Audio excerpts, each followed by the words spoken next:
అతిపెద్ద షాపింగ్ ప్రపంచం సిఎంఆర్ మన నిజామాబాద్ లో రాంపోతినేని గారిచే సెప్టెంబర్ 27న గొప్ప ప్రారంభం. ఇంకొక మాట ఇప్పుడు అక్క చెప్పింది, నేను కూడా మీ అందరికి గుర్తు చేస్తా ఉన్నా. హైదరాబాద్లో మనం ఒక్క సీటు కూడా పొల్లుకోకుండా, కాంగ్రెస్కి ఒక్క సీటు రాకుండా క్లీన్ స్వీప్ చేసినాం. మీ అందరి దయతో, మీ అందరి ఆశీర్వాదంతో ఒక్కొక్క సీట్లో ఏం మెజారిటీలు అవి. కుత్బుల్లాపూర్లో 85,000, కుకట్పల్లిలో 72,000, అక్క దగ్గర 50,000, మీ శేర్లింగంపల్లి కూడా మొన్న 45,000, మా గోపన్న దగ్గర ఎంత వచ్చింది మొన్న మీ మేయాటి 17,000. అంటే ఒక్కొక్క దగ్గర పెద్ద పెద్ద మెజారిటీలతో మరి రాజశేఖర రెడ్డి అల్వాలో నిలబడితే మన మల్కాజ్గిరిలో అక్కడ 50,000, ఉప్పల్లో 50,000, సుధీర్ అన్నకు అక్కడ 40,000, ఇట్లా లెక్కలేని మెజారిటీలు ఇచ్చి హైదరాబాద్లో ఏకపక్షంగా మీరు ఓటేసిండ్రు. ఏం చేసిండు? అందుకే ముఖ్యమంత్రి పగబట్టిండు. హైదరాబాద్ వాళ్ళు నాకు ఓటేయలే, వీళ్ళ సంగతి చెప్పాలని డిసైడ్ అయ్యిండు. అవి ఏం చేస్తున్నాడు? హైదరాబాద్లో ఉండే గరీబోళ్ళు ఎవరైతే మనకు ఓటేసిండ్రో, ఆటో డ్రైవర్లు కావచ్చు, బస్తీలలో ఉండేటోళ్ళు కావచ్చు, వాళ్ళ మీద పగబట్టి ఇలా వాళ్ళు ఎంబడబడ్డాడు. నేను ఒక్క మాట అడుగుతున్నా, దయచేసి ఆలోచన చేయండి.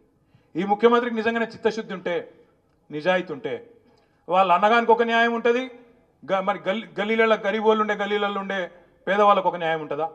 వాళ్ళన్న తిరుపతి రెడ్డి మీ కాన్స్టిట్యున్సీలోనే ఉంటాడు, ఎక్కడ కావురి హిల్స్ అదేందో ఆడనో సెటిల్మెంట్ల అడ్డా, అది ఆ సెటిల్మెంట్ల అడ్డా మాదాపూర్లో ఉంటాడు. ఆడ ఉండి సెటిల్మెంట్ల అడ్డా నేను చెప్పలే, మీ ఎమ్మెల్యేనే చెప్పిండు నాకు. ఆ కథ కూడా చెప్తా ఒక్క నిమిషం. అయితే ఆ దుర్గం చెరువు ఎఫ్టీఎల్ పరిధిలో తిరుపతి రెడ్డి ఇల్లు కూడా ఉన్నది.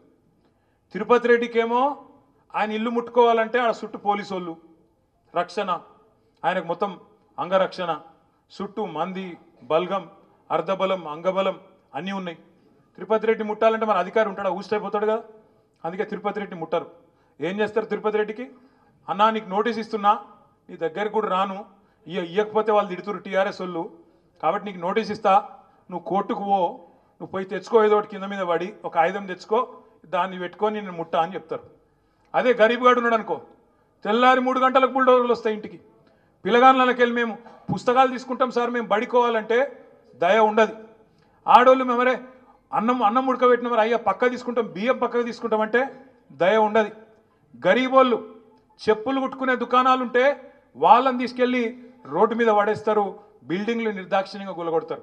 అదే తిరుపతి రెడ్డికి ఒక న్యాయం పెద్దోనికి, పేదవానికేమో బుల్డోజర్లతోని, అది కూడా కోర్టు పని చేయని శనివారం ఆదివారం వచ్చి, సాయంత్రం పూట పొద్దున పూట వచ్చి కూలగొట్టి నిర్దాక్షిణ్యంగా రోడ్ల మీద పడేస్తూ ఉన్నారు. నేను ఒక్కటే అడుగుతా ఉన్నా, 10 ఏళ్ళు మనమేమో పాలిటిక్స్ ఆఫ్ కన్స్ట్రక్షన్ చేసినాం, మనం కన్స్ట్రక్షన్ చేసినాం, ఈయననేమో డిస్ట్రక్షన్ చేస్తాడు. మనం ఏం కన్స్ట్రక్షన్ చేసినాం?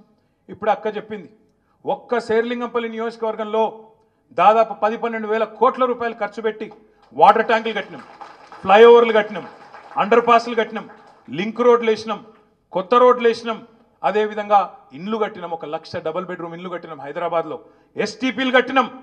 ఇట్లా మంచి పనులు చేసుకుంటూ మనము మంచి పనులు చేసుకుంటూ పోయినాం. వీళ్ళు ఏం చేస్తున్నారండి? ఒక్క పని, మంచి పని చూపెట్టండి నాకు ఈ 9-10 నెలల్లో హైదరాబాద్లో. ఏమున్నా ఇది గులగొడతా, అది గులగొడతా, ఆ బిల్డర్ను పిలుస్తా, ఈ బిల్డర్ను పిలుస్తా, వాని దగ్గర పైసలు గుంజుతా, వీని దగ్గర పైసలు గుంజుతా, మాకు తెలిసిందే కదా దందా, రియల్ ఎస్టేట్ దందా, ఇది తప్ప చేసిన మంచి పని ఒక్కటనుందా? నేను అడుగుతా ఉన్నా. ఇవాళ పెద్ద పెద్ద మాటలు మాట్లాడుతున్నాడు ముఖ్యమంత్రి. ఇచ్చిన పర్మిషన్లు ఇచ్చినోడు ఎవడు? వాటికి వాళ్ళ మీద తీసుకో దమ్ముంటే యాక్షన్. ఎవరు పర్మిషన్లు ఇచ్చిండ్రో, పేదవాళ్ళ కడుపు కొట్టుడు కాదు, పేదవాళ్ళను గుంజుడు కాదు, దమ్ముంటే పర్మిషన్ ఇచ్చిన వాళ్ళకి తీసుకో. ఎవడు పర్మిషన్ ఇచ్చిండు? నీ కాంగ్రెస్ గవర్నమెంట్ కాదా? ఇలా పెద్ద పెద్ద మాటలు మాట్లాడుతున్నావు. హైదరాబాద్లో ఎన్ని చెరువులు ఉండే, ఎన్ని మాయమైనాయి? ఇది మాయం చేసిన వాళ్ళు నీ కాంగ్రెస్ వాళ్ళు కాదా? మొన్న నాగార్జునది కొట్టిండు, పోయి కొట్టినవు, పర్మిషన్ ఇచ్చిందే వాడు నీ కాంగ్రెస్ వాడు కాదా? కట్టిందే నీ కాంగ్రెస్ గవర్నమెంట్లో 2007లో 2008లో. మేము తర్వాత నోటీస్ ఇస్తే హైకోర్టుకు పోయి ఆయన స్టే తెచ్చుకున్నాడు కాబట్టి మనం ముట్టలేదు. ఇలా ఎట్లా మాట్లాడతారంటే ఒక్కొక్కడు కాంగ్రెస్ వాడు, మనమాట 10 ఏళ్లలో మొత్తం ఆక్రమణలు ప్రోత్సహించినమాట ఈ సిపాయిలు వచ్చి కాపాడుతుర్రట. ఏమన్నా సిగ్గుండాలి. నువ్వు తవ్వుతే మొత్తం నీ వాళ్ళే వెళ్తారు. కుంభకోణాలు, లంబకోణాలు చేసిందంతా నీ కాంగ్రెస్ వాళ్ళే వెళ్తారు. ఇలా నేను చూస్తున్నా. కొట్టు ఎప్పుడు కొడతావు? కొట్టు. పట్నం మహేందర్ రెడ్డి గెస్ట్ హౌస్ ఎప్పుడు కొడతావు? కొట్టు. నీళ్ళలో కట్టిండు కదా, కొట్టు. పొంగులేటి శ్రీనివాసరెడ్డి ఫామ్ హౌస్ కొట్టు. నీ ఎమ్మెల్యేలే కొట్టు మొదలు దమ్ముంటే. నీ ఎమ్మెల్యేలు, నీ ఎంపీలు, పెద్ద పెద్ద నాయకులు ఎవరైతున్నారో మొదలు వాళ్ళే కూలగొట్టు. కూలగొట్టినాక నువ్వు పేదవాళ్ళ మీదకి రా. అంతేగాని పేదవాళ్ళ మీద వీళ్ళకి ఎవడు అండగలేడు, ఎవడేం చేస్తాడు, వీళ్ళని గుంజి బజారులు వేస్తా, ఈయనకు సబ్జెక్ట్ తెలియదు. సుమన్ టీవీలో మీ పర్సనల్ అండ్ బిజినెస్ ప్రమోషన్స్ కోసం కింది నెంబర్కి కాంటాక్ట్ చేయండి.